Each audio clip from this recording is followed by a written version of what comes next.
యుద్ధమున మరణించినచో వీరస్వర్గమును పొందెదవు, జయించినచో రాజ్యమును భోగింతువు. కావున అర్జున, యుద్ధమును చేయ కృతనిశ్చయుడవై లెమ్ము. కర్మణ్యేవాధికారస్తే మా ఫలేషు కదాచన మా కర్మ ఫలహేతుర్భూః మా తే సంగోస్త్వ కర్మణి.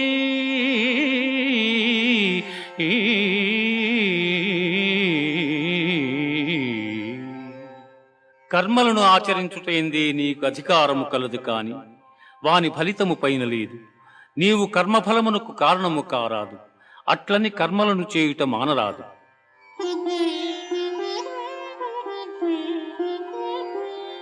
దుఃఖేష్వనుద్విగ్నమనా సుఖేషు విగత